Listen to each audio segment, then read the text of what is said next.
Kwame, sister, na brother be bread. So when they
I'm Matthew.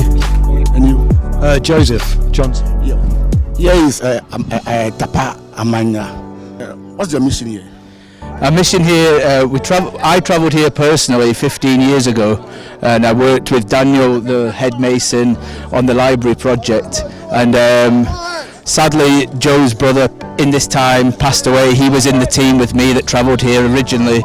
So after his death, we were thinking of things we could do, and Tapa Amanya was always close to my heart and to Ben's heart. So we've came back in his honour to help the community. We've been raising money back in the UK for this community, and in particular the health centre. So that we are here to help with the manual labour today. You are here purposely for this building? Yes, but we're working with TACO, the Tapa Amanya community charity organisation. So we are planning to raise money for that charity, so they will distribute the money in which way they see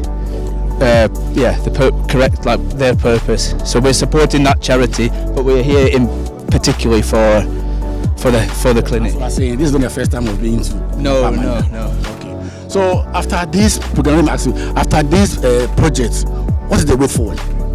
Well, hopefully we can raise enough funds to get this completed, so we're going to have to go back to the UK and try and fundraise and find ways to drum up support, make more money, hopefully get some government support as well from the local government and from hopefully our government. And then after this, hopefully keep supporting Tapa Amanya through TACO to try and get more textbooks for the library. We want to bring Wi-Fi to the library so then kids can have a better education, they can further their skills, because they are the future. They'll be able to then help the community when we're all gone. So yeah, that is a plan. It's to keep trying to support the schools, the library and the medical centre. So when you came, what's the feeling? The hospitality, what's the feeling? It's amazing. Like it was like an out of body experience almost. Like we came to the town, we had a brass band and a choir, and we were being paraded through the streets.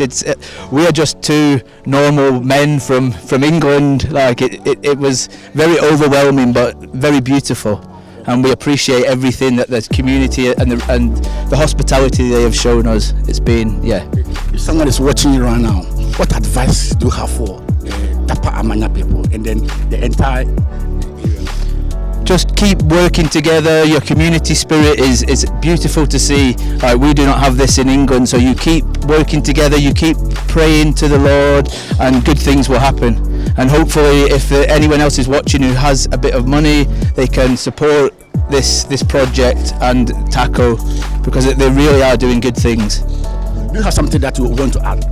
Just a massive thank you to everyone. Everyone has been so it's just so nice to us, so welcoming. It's been a real humbling experience. My brother loved it here. He loved the people here. He loved the community.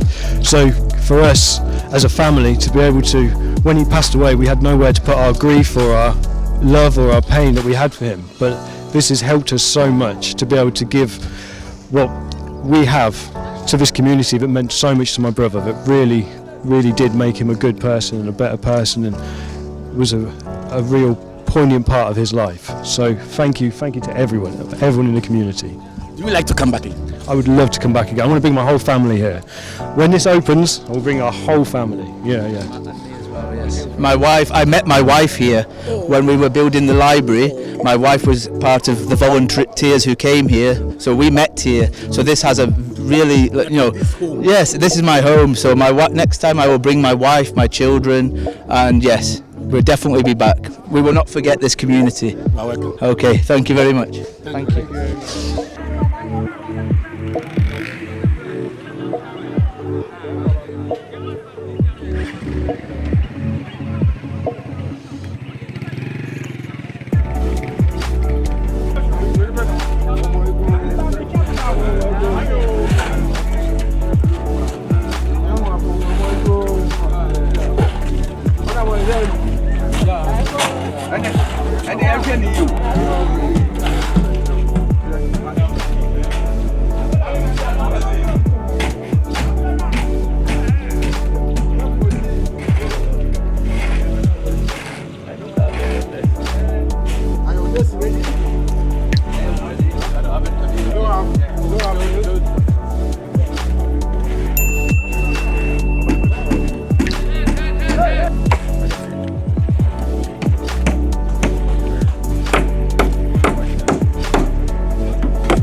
But what your first name? Your friend Daniel Kofi Amako.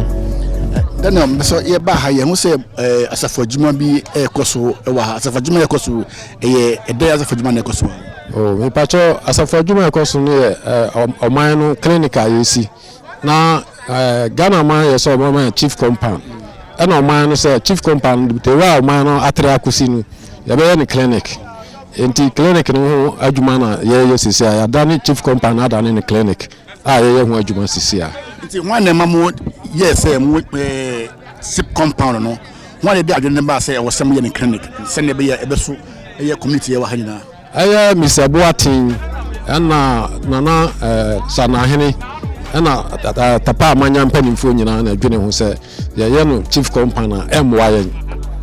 Nti ye no clinic ano na betimi abo o man. Nti am ye chief compound emwa this clinic.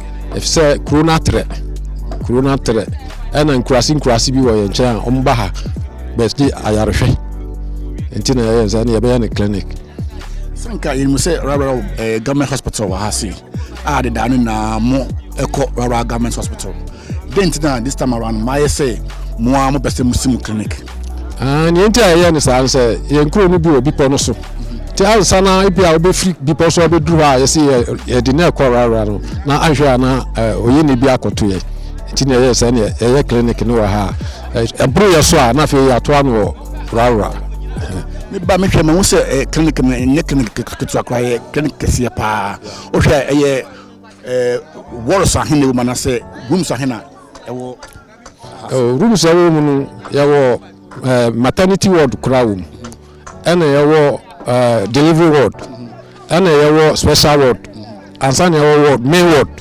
ansa na ya wo female ward mfa say nya ye say clinic no anu nyina na ya ye wo dan bibia qualify say ade we clinic no ni na mu obi wa hase nyina ya ye bi wo okay lab nyina wo okay nti baby say obi hwe wa den na be kan che no ama na hu say amanya ye Tapa Amanya omo ye bibi sa wa nti so na be no so de ne ho ba bejim ni amaka nyina ne say obi hwe mi a ni ayesre nyina ne say anukware mpanifo say yasini susua enti se obi wo mo bi kakra bi a obetimi da be support Amanya man na ya paja clinic no na akona nim na BBC a ankoye oye ne amma oman no ne Ghana man me ba nso ma hu se eye abofo eni na mu a adwuma mo ye wo ha de nya adwuma ketwa kra o mo ye adwuma din pa se na be ya eye adwuma di wi so ebetimi akoso na sambra abofo ebetimi akire mo ebetimi akire ni bibi kakra about omo na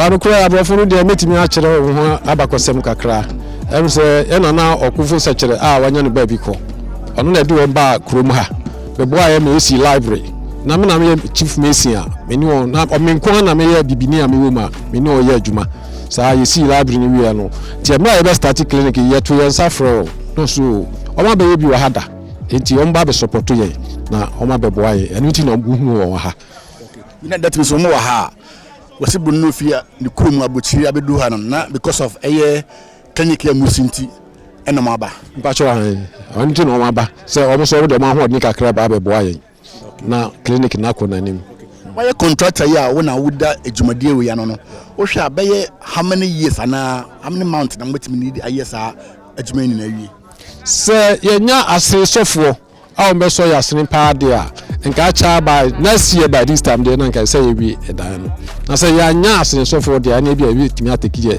mfie mienu ansa na yɛwi woka asresɔfoɔ na me pese me o kyerɛ ba saka bi ɔbɛboa yɛn mmoa ɔbɛ ayɛ mmoa bensa sɛ sikasɛm ɔbɛboa yɛ sikasɛm ebia o mu dan no kora mo bɛbɔ so no enua mo de bɛbɔ so mafa nkyɛnse mo de bɛbɔ so yɛbɛ support mo ano na yɛ asresɔfoɔ no okay ene fasa konye so na tapa fo mu abrochi tapa amanya fo mu abrochi omo Ghana wiase afane ni na no ka sem bi kyerɛ wo sɛ na bɛ ya omo so mo dem sika na omo ahoɔden betima bɛ boa sa adwumadie wi yo wo me wɔ tapa amanya ha sesi a am sɛ clinic na ni mu an yɛ gina yɛ di nkɔmɔ yi yɛ bɛ srɛ tapa amanya man ne anuan mo won kran Kumasi abrochire UK US ne amna no kro nyina so sɛ yesi clinic anokre yesi kasabu sa enti ya de chopa na ema man no ne anuan mo sɛ wo biara wo ba bia wo timi nka bia yesrew be so ya sene kakra be boa yen na yentimi wie dan no na daache ye nananom ne anuan no nkuma na omo di akie no mfaso no aba wo so anu ne ya sene kakra me pese me ka kire anuan mo wa kwantu mu nyina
Okay.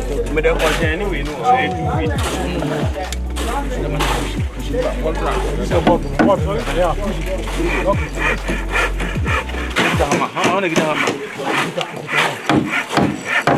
It's okay. It's okay.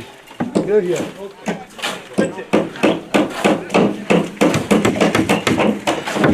Yeah. Go back to mom.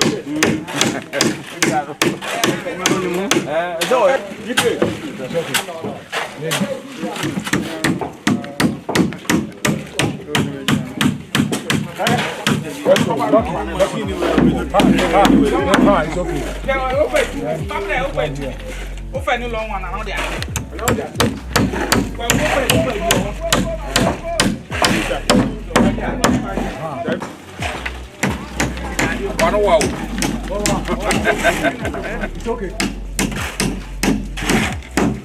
Okay, it's okay. Okay.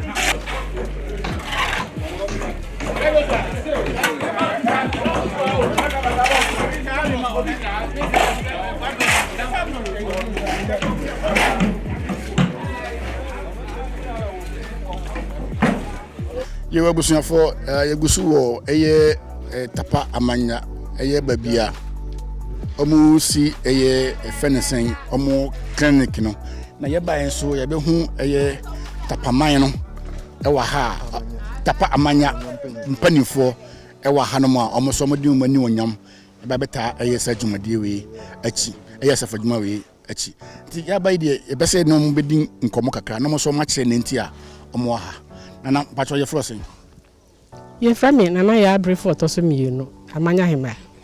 And I also so your family, I'm quite too full. But I see a family on a Jesua. I do not suffer him. And I just see him. I don't conquer in a Cabran Puma, or you call Mati. And said, I'm for some money, no be able to actually. You see, and I'm patrol, my dear, a cosi, with Mark the Bicacra, actually. Remedase. And yeah, a buyer, Sergeant Medi, a coso and a day. Yedikai, Cherry and Ponyanko Pony, Asidaman. Some say, but Tom Rebia, near whom say, say, or mam, or mamma, or Ghana, my woman. So I'm sorry. Ubia and Yamau. Wankasa, sorry now, Ukon, and will be Quan Bob. Inti yedi see also say, ye be ye sa clinic, ye be si na yede. Amobano na yanya ya sana no enti no mra ye tu sana mo no yanya abrofo bi ebe so ya sene wo free UK maimu na enedai o maye se o mo ba aba be hwedwumadi a ye di na afi o mo aso ya sene ama yetimi awie yade so wadi hu a ye pese ye no atimi awie peye enu nti na enedai ye gina ha ye ko asafodwuma di ama clinic atimi anyankoso. Okay. So obi so hwe wo fidi kese we so a asembe na meka chene se no so betimi na hoboa abeboa ayadwumadi kese yetisi nya meka ne say obi biara a wo hwe e wo sa ntintanke kese yesu yi momodi ase oba be so yasene na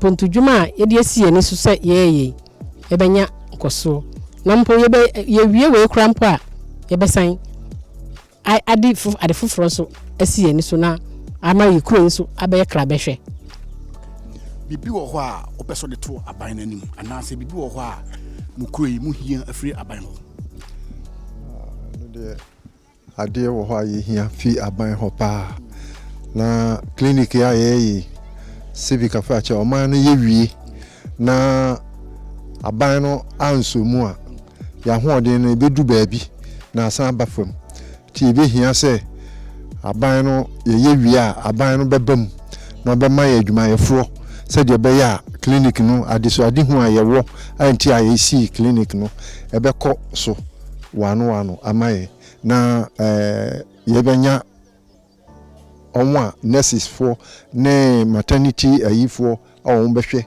ama adwuma na akoso because you see dan no si ona aban ama ameboa o saade no ho a na che se de aye no kwa na esi ane se oman bia wo tu anamo bia o maso si wabati so na aban na boa o na wo de esi uti so nti na ye ahya ase ti ye wo gidie ne ahotoso se ye wia anase baabi ye duru no kra no ye se aban no so emeye ye moa na yentimi enwiema ya de so ani di hu no emremu ema amanyaman tapa amanyaman anaima aja obi wo ho obeda na ase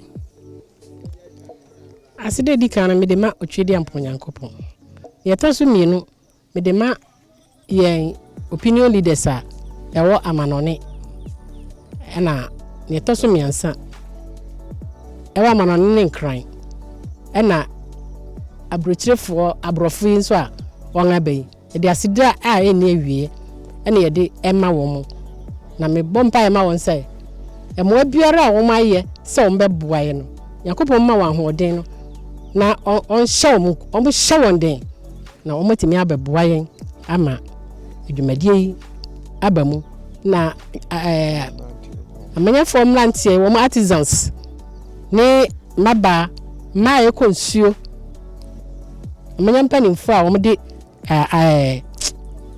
afutu nkanya sam e de eta won achi nyina yakopon emwa wo na on show mo den na bibia nwie peye Medamasi.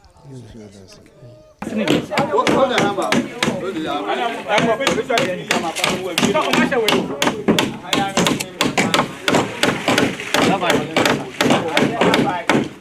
Okay.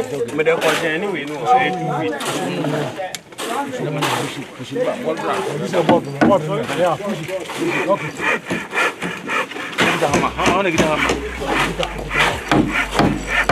It's okay. It's okay. Good here.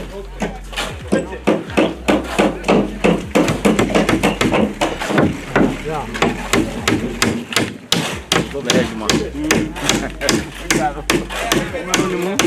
Go